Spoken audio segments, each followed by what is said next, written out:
Hello students, my name Rajshree. हम पढ़ रहे हैं मध्यकालीन भारत का इतिहास। ठीक है, इसके पहले हम काफ़ी वीडियोस में इसकी 1-2 यूनिट कंप्लीट कर चुके हैं। आज का हमारा टॉपिक है कि सल्तनत काल का सामाजिक जीवन कैसा था। ठीक है, आपको पता है कि मनुष्य एक सामाजिक प्राणी है जो समाज में रहकर ही अपने कर्तव्यों को पूरा करता है, अपने जीवन का निर्वाह करता है। तो समाज किसी भी काल की महत्वपूर्ण कड़ी होता है।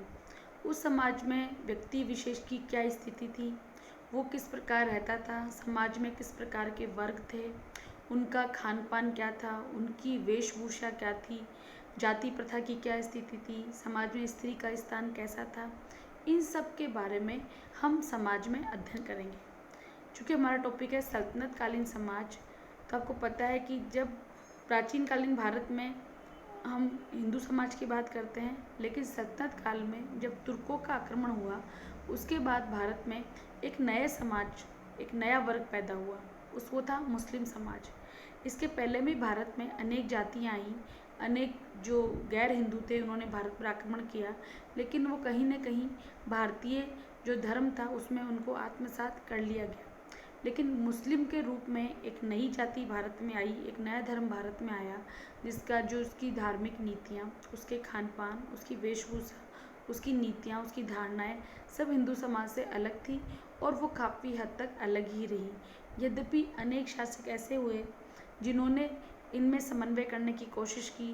सूफी जो मत था उन्होंने भी समन्वय करने की कोशिश की, लेकिन ये पूरी तरह से हिंदू धर्म में आत्मसात नहीं हो पाया और ये समाज अपनी अलग गतिविधियों को लेकर चलता रहा। तो इस टॉपिक में हम बात करेंगे, एक तरफ सल्तनत काल में जो समाज का हिंदू वर्ग था उसकी बात करेंगे और दूसरा था जो मुस्लिम वर्ग था उसकी बात करेंगे। हम शुरू करते हैं कि जो तत्कालीन जो सामाजिक स्थिति थी उसमें हम देखते हैं कि जो समाज था, जो मुस्लिम समाज था या जो हिंदू समाज था, इस प्रकार समाज 2 भागों में विभक्त था। ठीक है, एक हिंदू समाज और दूसरा मुस्लिम समाज।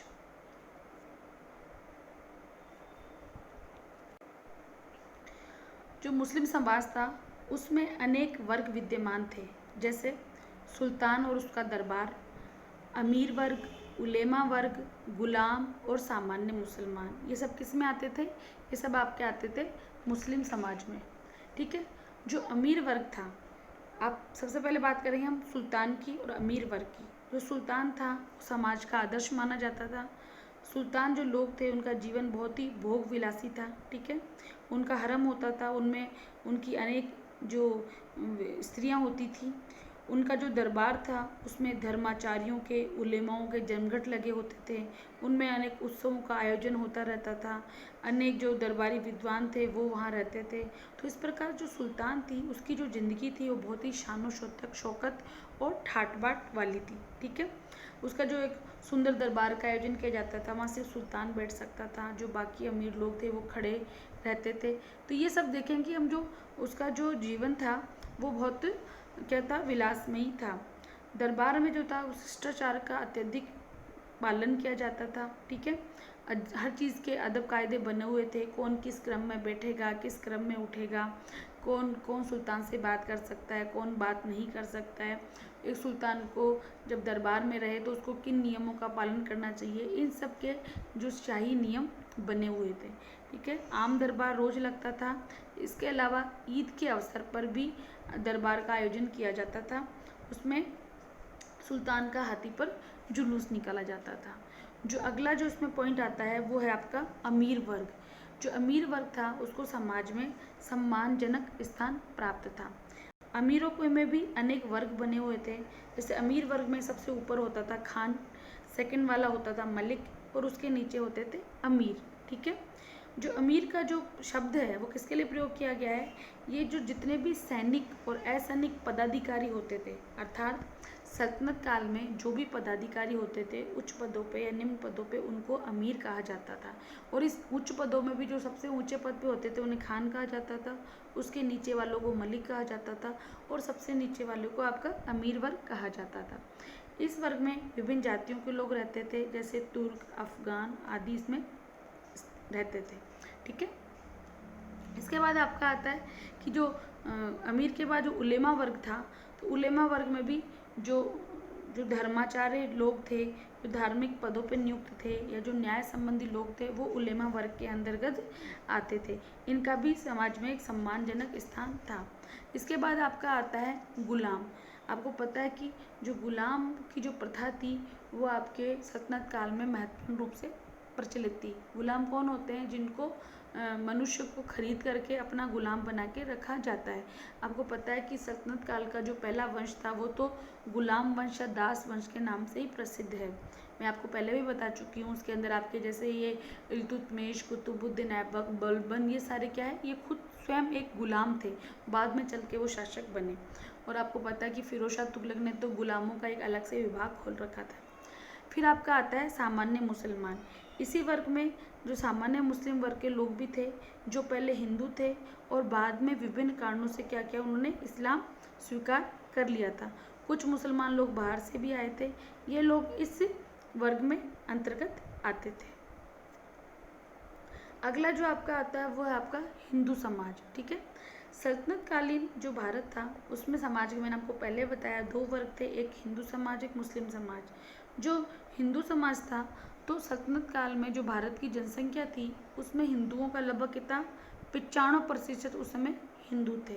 इनमें कुलीन, सामंत, प्रशासनिक कर्मचारी, मुकद्दम, चौधरी, व्यापारी, दुकानदार, किसान, मजदूर आदि हिंदू समाज में क्या थे, सम्मिलित थे। प्रशासन के उच्च पदों पर हिंदुओं को वंचित कर दिया गया था। अर्थात आपको पता है कि जब जो शासन सत्ता है वो किसके हाथ में थी, वो मुस्लिम शासकों के हाथ में थी। इसलिए जो उनके जो वफादार लोग थे या जो उनके विश्वास पात्र लोग थे, तो वो मुसलमानों को ही उच्च पदों पर नियुक्त करते थे। जो छोटे प्रशासन के पद होते थे वही हिंदुओं को दिए जाते थे। ठीक है, इसके अलावा उन पर जजिया कर लगाया गया और उनकी धार्मिक स्वतंत्रता छीन ली गई। आपको पता है कि हिंदुओं पे धर्म के नाम पर जजिया कर लगाया जाता था। और फिरोज शाह तुगलक के शासनकाल में तो ब्राह्मणों पर भी जजिया कर लगा दिया गया।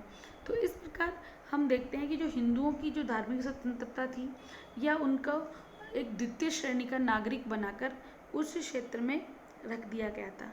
अगला जो आप समाज में पढ़ेंगे वो है जाति प्रथा। हिंदू समाज में जो जाति थी वो आपके प्राचीन काल में से ही क्या थी, हिंदू समाज में प्रचलित थी।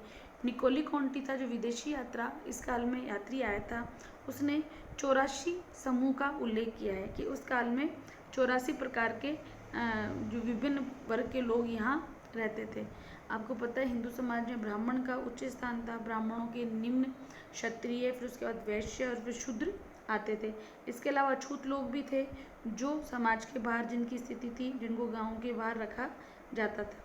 हिंदू लोग थे उस समय, वो मुसलमानों को भी अछूत समझते थे और उनके हाथ का छुआ पानी तक भी नहीं पीते थे। इब्न बतूता का कहना है कि कभी कभी मजबूरी में हमें भारतीय काफिरों से अपने लिए भोजन पकाना पड़ता था। वे उसे अपने पकाने वाले बर्तनों में लाते थे और क्या करते थे, और हमसे दूर बैठते थे। वे अपने साथ केले के पत्ते भी लाते थे जिस पर चावल परोस देते थे। हमारे खाने से बचे हुए अन्न को कुत्तों और पक्षियों को फेंक दिया जाता था। यदि कोई मासूम बच्चा उस बचे हुए अन्न को अनजान में खा लेता तो वे उसे पीटते थे और वो उसको अपवित्रता का प्रतीक समझा जाता था। ठीक है, परंतु इसके विपरीत मुसलमानों को हिंदुओं के हाथ से दिए हुए भोजन को स्वीकार करने में कोई आपत्ति नहीं थी।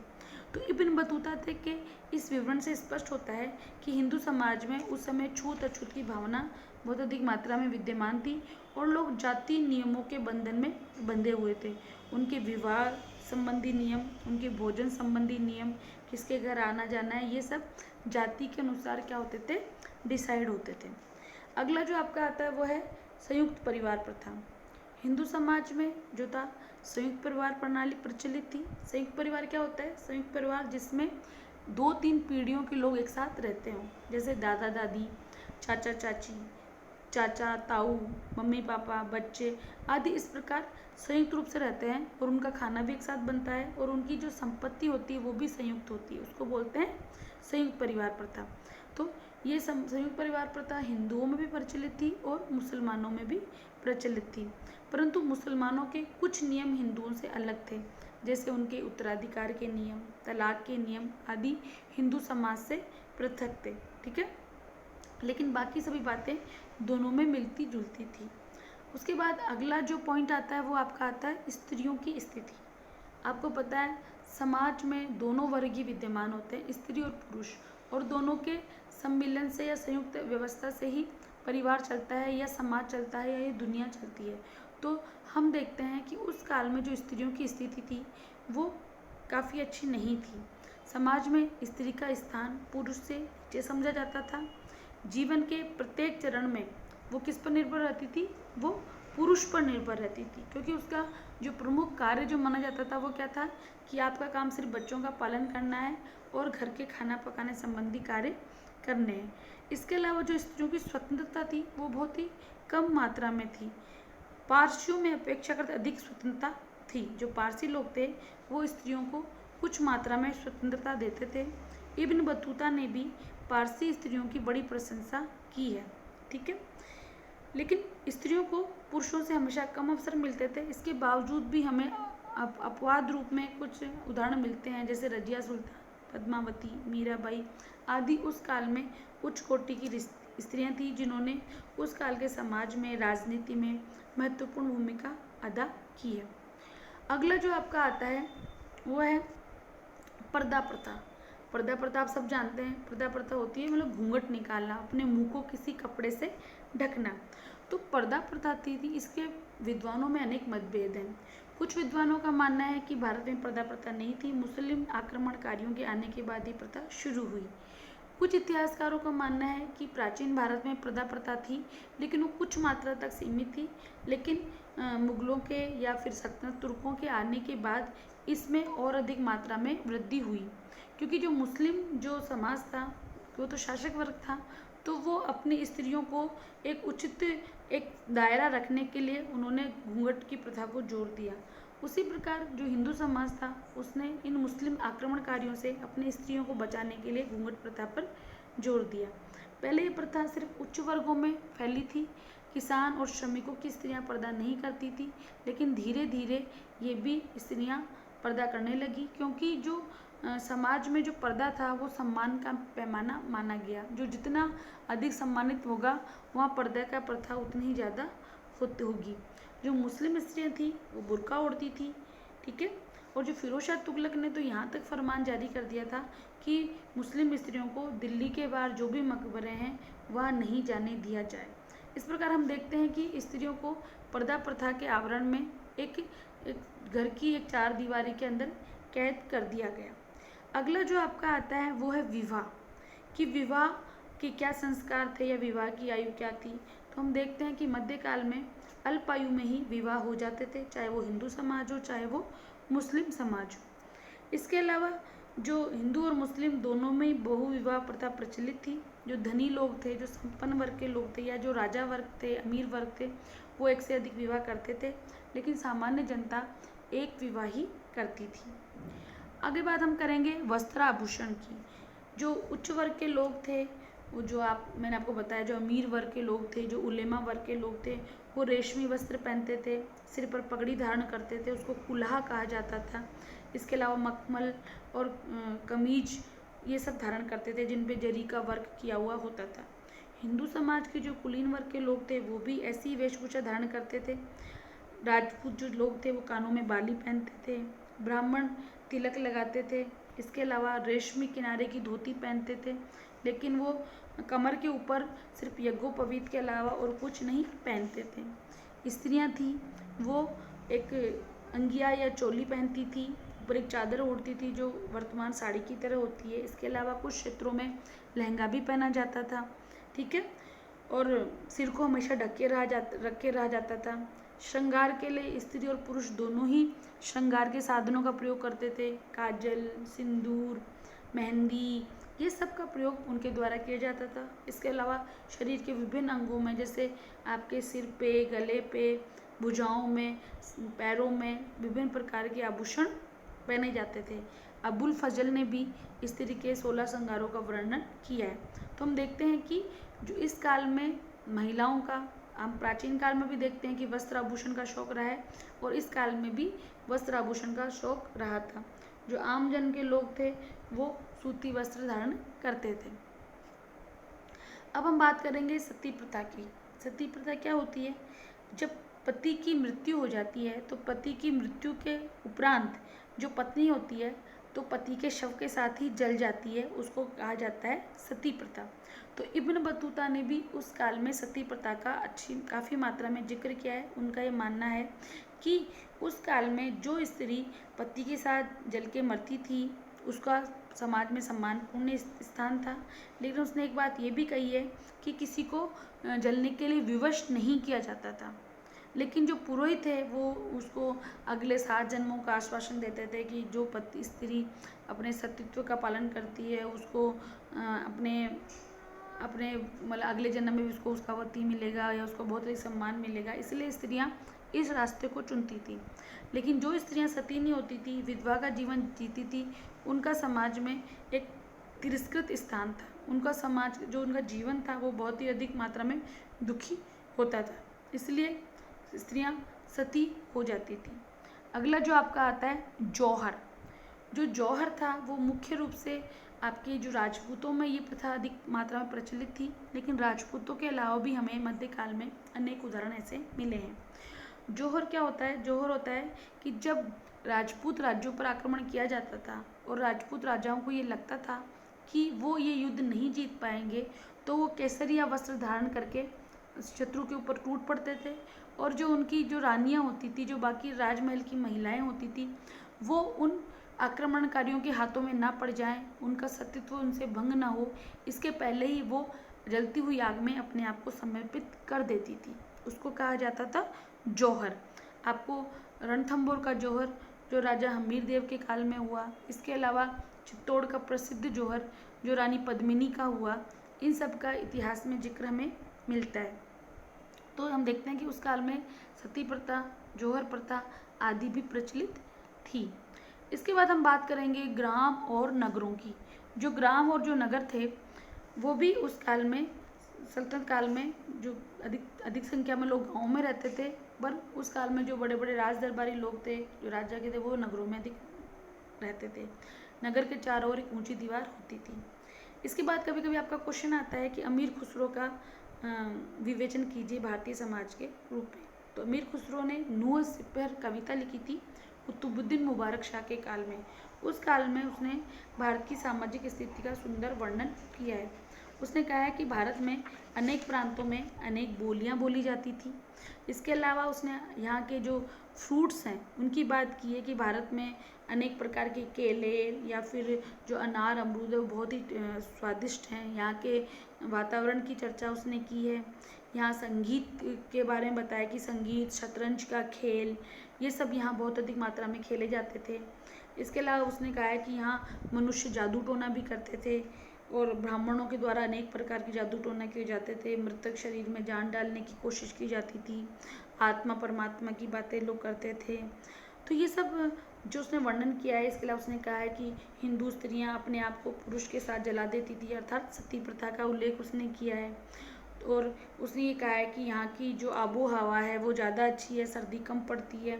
तो इस प्रकार जो अमीर खुसरो था उसने यहाँ के समाज की, यहाँ के जो ब्राह्मणों का जो ज्ञान था उसका, तर्कशास्त्र, ज्योतिष, गणित आदि के बारे में भारतीय विद्वता की चर्चा की है। तो उसका मानना था कि जो भारतीय समाज था उस समय एक उन्नत शिखर पर था, कि समाज में संगीत, मनोरंजन के साधन, तर्कशास्त्र सबका भी ज्ञान था। इसके अलावा अनेक संस्कृत के अलावा अरबी भाषा भी बोली जाती थी।